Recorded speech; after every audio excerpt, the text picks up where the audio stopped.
नमस्कार, मेरा नाम है अनुपम। आप देख रहे हैं ग्राउंड ज़ीरो मीडिया। ये हमारा पहला शो है कैंपस टॉक का। कैंपस टॉक के शो में हम लोग बात करते हैं महात्मा गांधी केंद्रीय विश्वविद्यालय के छात्रों और एवं छात्राओं से। इसमें हम लोगों से जानने की कोशिश करते हैं देश विदेश के तमाम मुद्दे, और हम लोग कोशिश करते हैं कि आपसे भी एक संवाद स्थापित कर सके। अभी भारत में दो मुद्दे बहुत ज़्यादा चर्चा में हैं। एक है वन नेशन वन इलेक्शन, यानी कि एक राष्ट्र एक चुनाव, और दूसरा जो मुद्दा है वो है भारत नाम को लेके। आशीष, वन नेशन वन इलेक्शन यानी कि एक राष्ट्र एक चुनाव को लेके क्या सोचते हैं? बेसिकली मेरा कहना ये है कि जो हमारी इंडिया का जो पॉपुलेशन है वो एक बहुत वास्ट और बहुत ज़्यादा बिजी पॉपुलेशन है। तो ऐसे में क्या होता है कि हर छोटे बड़े इलेक्शंस के लिए लोगों का टाइम निकाल पाना थोड़ा मुश्किल हो जाता है। ऐसे तो आप बोलोगे कि मतलब जब भी इलेक्शन होता है तो इलेक्शंस को लेके हॉलीडेज़ मिलते हैं या फिर ऐसा भी होता है, लेकिन अपार्ट फ्रॉम हॉलीडेज़ लोगों का जो लाइफस्टाइल है वो बहुत वास्ट है। तो ऐसे में टाइम निकाल के इलेक्शन के लिए बार बार वोट देने जा पाना थोड़ा मुश्किल हो जाता है। तो आप वन नेशन वन इलेक्शन को क्या सोचते हैं, बताइए। देखिए, वन नेशन वन इलेक्शन से पहले सरकार को, चूँकि हमारे देश में जो संघीय ढांचे हैं उसके तहत तो हमें नहीं लगती है कि वन नेशन और वन इलेक्शन होनी चाहिए। मेरा व्यक्तिगत टिप्पणी है कि वन नेशन और वन इलेक्शन कराने से पहले सरकार को शिक्षा और स्वास्थ्य, इन चीज़ों पर ध्यान देना चाहिए। समान शिक्षा और समान स्वास्थ्य का जो अधिकार है वो लोगों को देना चाहिए। हम चाहते हैं कि जिस विद्यालय में आप अनिवार्य कीजिए कि सरकारी विद्यालय में, उसी विद्यालय में एक IAS का लड़का जाएगा, एक IPS का बच्चा जाएगा पढ़ने, उसी विद्यालय में एक गरीब का बच्चा जाएगा पढ़ने। पहले ये लागू करें मोदी जी, उसके बाद वन नेशन वन इलेक्शन को देखते हैं। हमारे साथ BAJM 5th सेमेस्टर के रविशंकर हैं। हम रविशंकर से जानेंगे कि इंडिया और भारत में जो भी विवाद चल रहा है कि इंडिया इंडिया है और भारत भारत है, उस पर आप क्या कहना चाहेंगे? देखिए, सबसे पहले तो हम कहना चाहते हैं कि जब हॉलैंड नीदरलैंड बन गया, बर्मा म्यांमार बन गया, पर्सिया ईरान बन गया, तो फिर इंडिया को भारत होने में क्या दिक्कत है? इंडिया को भारत होने में क्या दिक्कत है? हम बुज़दिल कातिल फिरंगियों के नाम दिए जो अंग्रेजों ने दे दिया इंडिया को कहते थे इंडिया, तो फिर उसमें क्यों रहा? भारत देने में क्या दिक्कत है हमको? लेकिन भारत ऐसे नहीं, भारत के नाम पे थे। वो बहुत बड़े, मतलब कहें कि शेर थे या फिर बहुत बड़े महान आदमी, तो उनके नाम पे भारत की जगह भारत रखा गया, तो फिर क्या समस्या है? रविशंकर का कहना है कि इंडिया जो है वो अंग्रेज़ों की देन है, लेकिन कहीं ना कहीं अगर आप इतिहास पढ़ेंगे तो उसमें इंडिया जो है वो सिंधु नदी, पर्शियन जो लोग थे और जो आपके पहले के जो लोग थे ग्रीक लोग, उन लोगों ने इंडिया का इंडोस जो सिंधु नदी हुआ उसके नाम पे इंडिया रखा। तो ये तो अंग्रेज़ों से पहले है, तो आप ये क्यों कह रहे हैं कि अंग्रेज़ों की देन है? नहीं, अगर पहले था भी तो अंग्रेजों ने इसको थोड़ा उजागर कर दिया, तो फिर उसे एक बार कोई गलती हो जाए तो हम तो ये तो नहीं कि मान ली वही गलती हम बार बार दोहराएं। और उन्होंने इंडिया को इंडिया कहते थे, फिर हम वहीं इंडिया को भारत करने में कोई प्रॉब्लम नहीं है। जब भारतीय संविधान का आर्टिकल 1 जो है, अगर आप उसको इंग्लिश में पढ़ेंगे तो वो कहता है कि India that is Bharat is a union of states, right. अगर आप उसको हिंदी में पढ़ेंगे तो वो कहते हैं भारत यानी इंडिया एक गणराज्य है ना। तो आप उसको कैसे देखते हैं? क्योंकि ये तो संविधान ही हमारा कहता है कि भारत इंडिया है। जिस इंडिया की आप बात कर रहे हैं उसी इंडिया के हमारे माननीय कांग्रेस के सबसे बड़े नेता राहुल गांधी अभी जाके ऑक्सफोर्ड यूनिवर्सिटी में कहते हैं कि इंडिया में असहिष्णुता फैलाया जा रहा है, इंडिया में रहने से डर लगता है। और फिर वहीं राहुल गांधी अपने पार्टी के नाम गठबंधन में इंडिया, तब क्या उनको शर्म नहीं आती है कि जिस इंडिया की आप बुराई विदेशों में कर रहे हैं, फिर अंत में चुनाव लड़ने के लिए उसी इंडिया के आपको शरण में जाना, आपको तो शर्म आनी चाहिए। आप इंडिया भारत आर्यावर्त रेवाखंड कुछ भी कहें, हिंदुस्तान कहते, फिर इंडिया को भारत करने में हमें कोई प्रॉब्लम नहीं है। उनको अगर है तो शायद उनको जानने की आवश्यकता है, और सिर्फ ये कहीं ना कहीं ये राजनीति से प्रेरित है या अपने फ़ायदा के लिए वो ये कर रहे हैं बस। तो अगर आप कह रहे हैं कि विपक्ष इंडिया नाम यूज़ कर रही है राजनीति के लिए, तो कहीं ना कहीं भारत का उपयोग भी तो एनडीए अपने ही राजनीतिक फायदे के लिए कर रही होगी। उसको तो इंडिया कहने का हक ही नहीं है, क्योंकि वो जाके ऑक्सफोर्ड यूनिवर्सिटी में कह रहे हैं कि भारत में, उनको इंडिया कहने का उनको कोई हक नहीं है। और भारत हम गर्व से कहेंगे, हम हिंदुस्तानी हैं, हम सनातनी हैं, तो हमें भारत कहने में कोई दिक्कत नहीं है। अब देखिए, जैसे आपका स्पेन है, स्पेन का जो अपना लैंग्वेज है उसमें स्पेन को स्पेना कहते हैं। ऐसे ही आपका चाइना का अलग नाम है, ऐसे ही आपका जर्मनी का नाम ड्यूचलैंड है।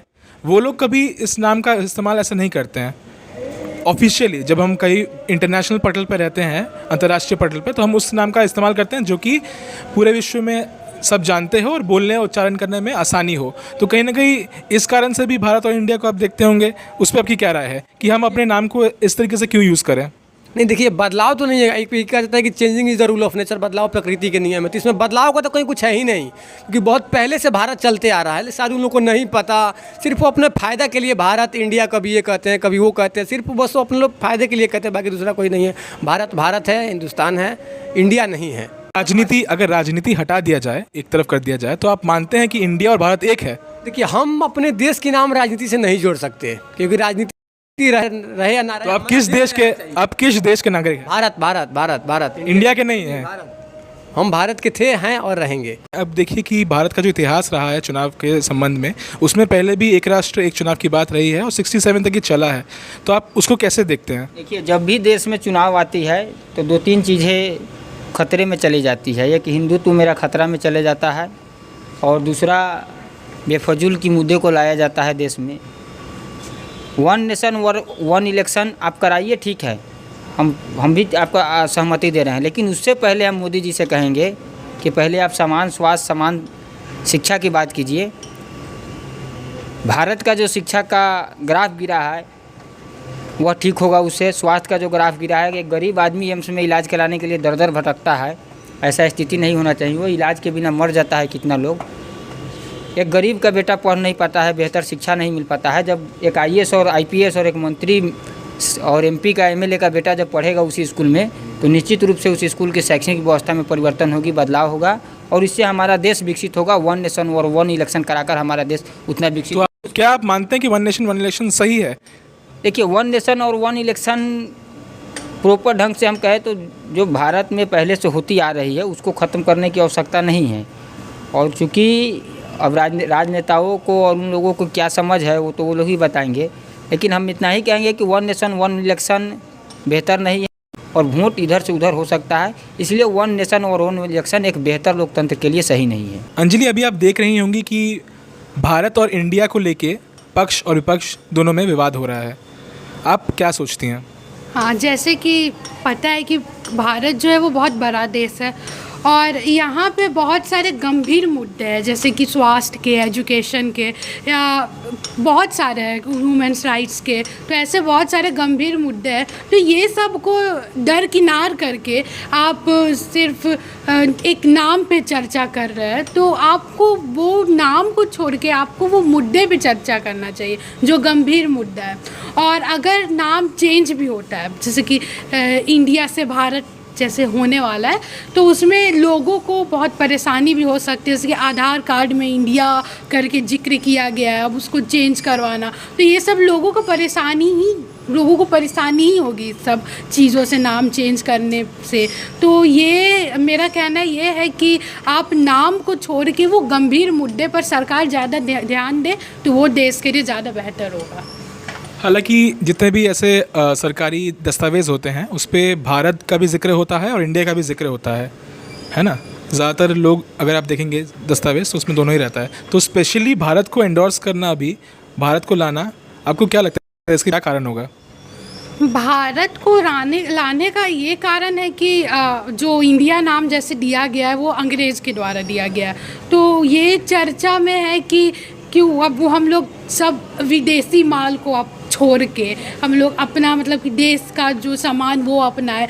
तो लोग स्टार्ट भारत से करना चाहते कि आप नाम ही चेंज कर ले, कि आप पहले अपना नाम चेंज करेंगे तब ना आप सामान या वस्तुओं को चेंज करना स्टार्ट करेंगे। तो शायद यही एक स्ट्रेटजी हो सकती है कि वो अगर अपना देश का सामान मतलब कि अपनाना है तो आप स्टार्ट अपने भारत नाम चेंज करने से करें, इंडिया को भारत बनाने से करें। लेकिन आप भले ही आप ये एक मैसेज दे रहे हैं, सही है, ये हम नहीं कह रहे कि गलत है, सही है, लेकिन आप ये सब पे आप ज़्यादा ध्यान दे रहे हैं कि नाम चेंज हो जाए, लेकिन आप इस चीज़ पे नहीं ध्यान दे रहे। आप जो इतना प्रॉब्लम है राजनीतिक, ये सब बहुत सारे प्रॉब्लम, वो सब मुद्दे को दरकिनार किया जा रहा है। मेरा बस यही पॉइंट्स है कि आप नाम चेंज करें, लेकिन आप वो जो मुद्दे हैं जैसे कि वो सब पे ध्यान दें। आप अपने भारत के विकास की ओर देखें। अभी भी कहा जा रहा है कि भारत एक विकसित देश है, तो वो ध्यान रहे कि भारत विकसित से विकास की ओर कैसे जाए, उस पर ध्यान दें, ना कि नामों पे ध्यान दें। तो आप समझते हैं कि अगर एक साथ राज्य का चुनाव और केंद्रीय सरकार वाला चुनाव कराया जाए तो वो बेहतर होगा? इसके पीछे एक और जो मतलब कि मेरा मानना है वो ये है कि देश का एक बहुत बड़ा और बहुत मेजर जो एक्सपेंसेस है वो इलेक्शंस के पीछे जाता है। तो अगर हम सिर्फ एक इलेक्शन कंडक्ट कराते हैं तो जितना भी है, जो भी मतलब कि जो भी कॉस्ट गवर्नमेंट को पे करना पड़ता है इलेक्शंस के लिए, उस कॉस्ट में हम बहुत हद तक कटिंग कर सकते हैं, जिसके वजह से काफ़ी हद तक रेवेन्यू सपोर्ट हो पाएगा इंडिया के लिए। अपार्ट फ्रॉम ऑल दीज, एक चीज़ जो ख़ास करके मेंशन करना ज़रूरी है, ये है कि हर इलेक्शन के लिए गवर्नमेंट को, और जो मतलब कि इलेक्शन कराती है, जो कमेटी इलेक्शन कराती है, इलेक्शन कमीशन ऑफ इंडिया, इसे बहुत ज़्यादा एक स्ट्रैटेजाइज प्लानिंग करना होता है, एक स्ट्रैटेजी बिल्डअप करना होता है, जिसके थ्रू ये इलेक्शन कंडक्ट कराती है। तो मेरा मानना ये है कि अगर हम सिर्फ एक इलेक्शन कंडक्ट कराते हैं तो वो ज़्यादा इफ़िशिएंटली कंडक्ट कराया जा सकता है।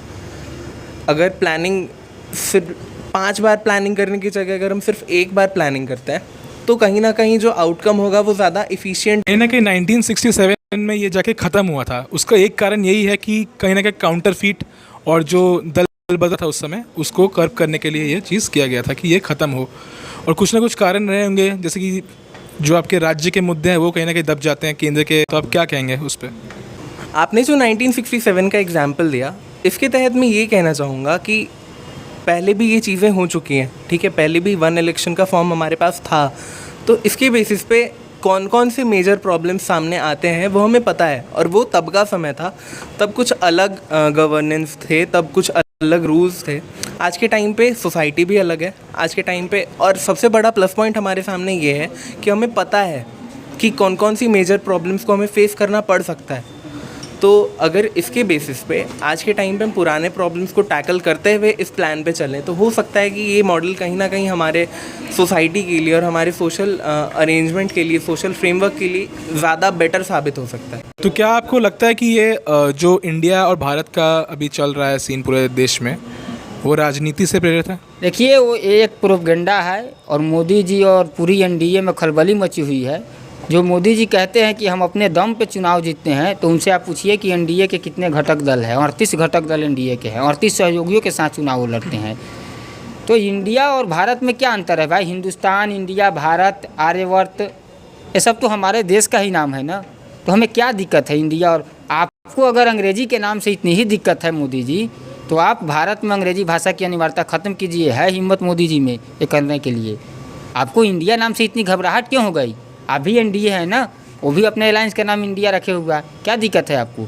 अगर आपको इंडिया के नाम से इतनी घबराहट है कि वो अंग्रेजी है इसलिए आप भारत कर रहे हैं, तो आप है हिम्मत मोदी जी में तो अंग्रेजी भाषा की अनिवार्यता ख़त्म कर दे। आप सहमत हैं कि इंडिया और भारत दोनों ही सही है? हाँ, सही है। यह मैं नहीं कह रही है कोई गलत है, सही है। लेकिन आप इतने छोटे से मुद्दे पे ध्यान देने और के महत्वपूर्ण मुद्दे हैं। महत्वपूर्ण मुद्दे। ठीक, थैंक यू। तो अभी आपने देखा हमारा पहला शो कैंपस टॉक का। यहाँ हम लोग महात्मा गांधी केंद्रीय विश्वविद्यालय के छात्रों से संवाद करते हैं एवं देश के सब मुद्दों को जानते हैं। देश विदेश में क्या हो रहा है, क्या हलचल के मुद्दे हैं, क्या ज्वलंत मुद्दे हैं, उस पर हम लोगों की राय जानने की कोशिश करते हैं।